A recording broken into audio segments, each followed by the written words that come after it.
The famous five. Five on Kirrin Island again.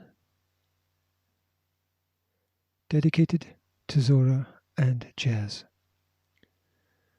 Apologies in advance for misreading, repeating myself, and losing the place. Chapter 2. Back at Kirrin Cottage. Julian, Dick, Anne, George, and Timmy went straight away to have buns and ginger beer at the station tea room. It was good to be all together again. Timmy went nearly mad with joy seeing the two boys. He kept trying to get on to their knees. "Look here, Timmy, old thing. I love you very much, and I'm jolly glad to see you," said Dick. "But that's twice you've upset my ginger beer all over me." "Has he behaved himself this term, George?" "Fairly well," said George, considering. "Hasn't he, Anne? I mean, he only got the joint out of the larder once, and he didn't do so much harm to that cushion he chewed.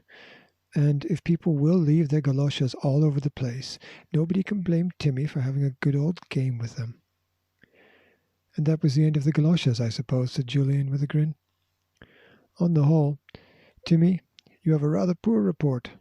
I'm afraid your Uncle Quentin will not award you the usual 25 pence we get for good reports." At the mention of her father, George scowled. "I see George has not lost her pretty scowl," said Dick, in a teasing voice. "Dear old George.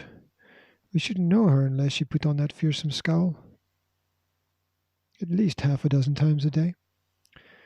"Oh, she's better than she was," said Anne, hurrying to George's defence at once. George was not so touchy as she once had been, especially when she was being teased. All the same, Anne knew that there might be sparks flying over her father taking Kirrin Island these holidays, and she didn't want George to fly into a temper too soon. Julian looked at his cousin. "I say, old thing, you're not going to take this business of Kirrin Island too much to heart, are you?" he said. "You've got to realize that your father's a remarkably clever man, one of the finest scientists we've got, and I think that those kind of fellows ought to be allowed as much freedom as they like for their work. I mean, if Uncle Quentin wants to work on Kirrin Island for some peculiar reason of his own, then you ought to be pleased to say, 'Go ahead, father.'" George looked a little mutinous after this rather long speech, but she thought a great deal of Julian and usually went by what he said. He was older than any of them, a tall, good-looking boy with determined eyes and a strong chin. George scratched Timmy's head and spoke in a low voice. "All right. I won't go up and smoke about it, Julian, but I'm frightfully disappointed. I'd planned to go to Kirrin Island ourselves these holidays." "Well, we're all disappointed," said Julian. "Buck up with your bun, old thing. We've got to get across London, catch the train for Kirrin. We shall miss it if we don't look out." Soon they were in the train for Kirrin. Julian was very good at getting porters and taxis. Anne gazed admiringly at her big brother as he found them all corner seats in a carriage. Julian did know how to tackle things. "Do you think I've grown, Julian?" she asked him. "I did hope I'd be as tall as George by the end of the term, but she grew too." "Well, I should think you might be a quarter of an inch taller than last term," said Julian. "You can't catch us up, Anne. You'll always be the smallest, but I like you small." "Look at Timmy, putting his head out of the window as usual," said Dick. "Timmy, you'll get grit in your eye, and George will go quite mad with grief, and think you're gone blind." "Woof," said Timmy, and wagged his tail. That was the nice part about Timmy. He always knew when he was being spoken to, even if his name was not mentioned, and he answered at once. Aunt Fanny was at the station to meet them in the pony trap. The children flung themselves on her, for they were very fond of her. She was kind and gentle, and did her best to keep her clever and impatient husband from finding too much fault with the children. "How's Uncle Quentin?" asked Julian politely. when they were setting off in the trap?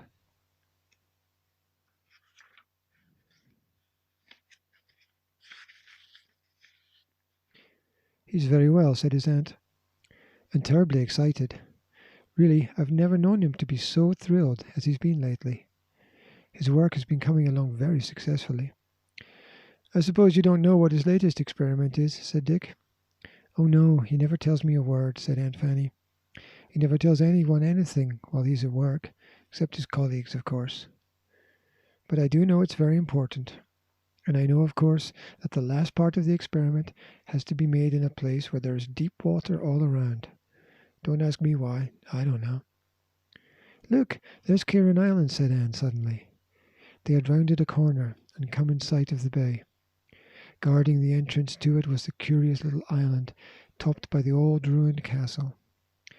The sun shone down on the blue sea, and the island looked most enchanting. George looked earnestly at it. She was looking for the building, whatever it was, that her father said he needed for his work.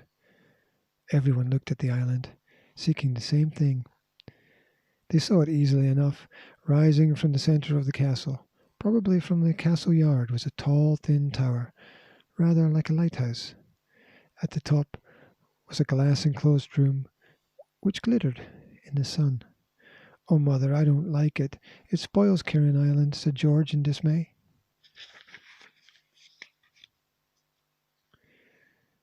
Darling, it can come down when your father has finished his work, said her mother.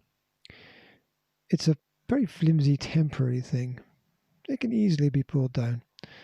Father promised me he would scrap it as soon as his work was done. He says you can go across and see it if you like. It's really rather interesting. Oh, I'd love to go and see it, said Anne at once. It looks so strange.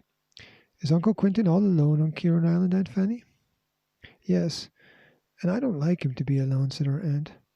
For one thing, I'm sure he doesn't get his meals properly, and for another, I'm always afraid some harm might come to him when he's experimenting. And if he's alone, how would I know if anything happened to him? Well, Aunt Fanny, you could always arrange for him to signal you each morning and night, couldn't you? Said Julian sensibly. He could use the tower easily. He could flash a signal to you in the morning using a mirror. You know, heliographing. That he was all right. And at night, he could signal with a lamp. Easy. Yes, I did suggest that sort of thing, said his aunt. I said I'd go over with you all tomorrow to see him. And perhaps, Julian dear, you could arrange something of that sort with your uncle. He seems to listen to you now. Gracious, do you mean to say that Father wants us to invade his secret lair and actually see his strange tower? Asked George, surprised. Well, I don't think I want to go. After all, it's my island, and it's horrid to see someone else taking possession of it. Oh, George, don't begin all that again, said Anne, with a sigh. You and your island, can't you even lend it to your own father? Aunt Fanny, you should have seen George when your letter came. She looked so fierce that I was quite scared. Everyone laughed except George and Aunt Fanny. She looked distressed. George was always so difficult. She found fault with her father, got up against him time after time.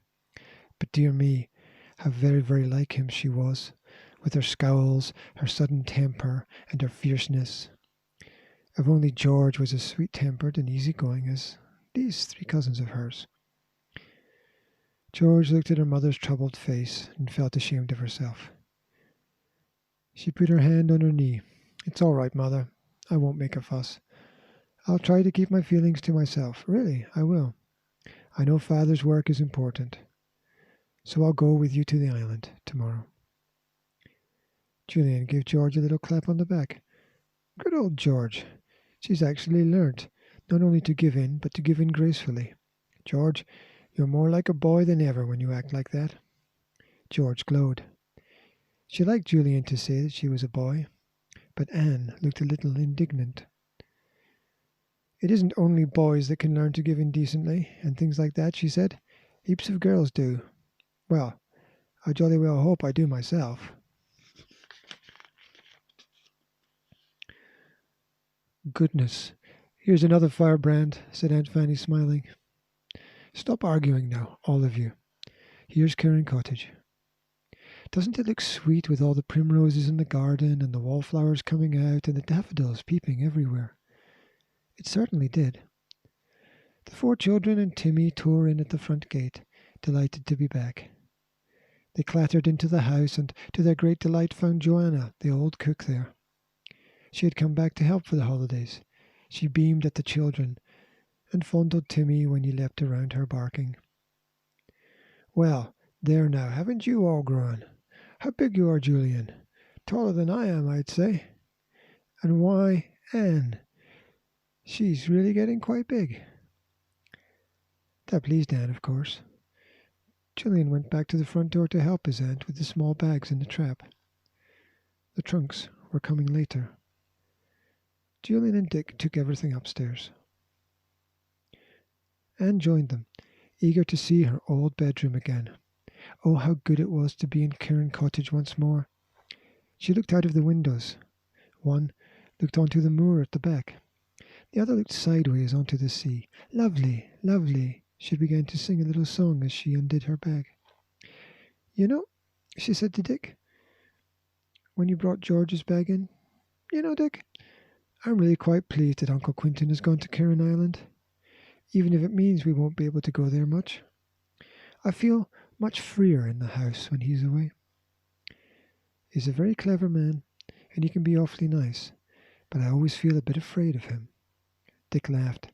"I'm not afraid of him, but he's a bit of a wet blanket in the house, I must say, when we're here for the holidays. Funny to think of him on Kirrin Island all alone." A voice came up the stairs. "Come down to tea, children, 'cause there are hot scones for you, just out of the oven." "Coming, Aunt Fanny," called Dick. "Hurry, Anne, I'm awfully hungry. Julian, did you hear Aunt Fanny calling?" George came up the stairs to fetch Anne. She was pleased to be home, and as for Timmy, he was engaged in going round every single corner of the house, sniffing vigorously.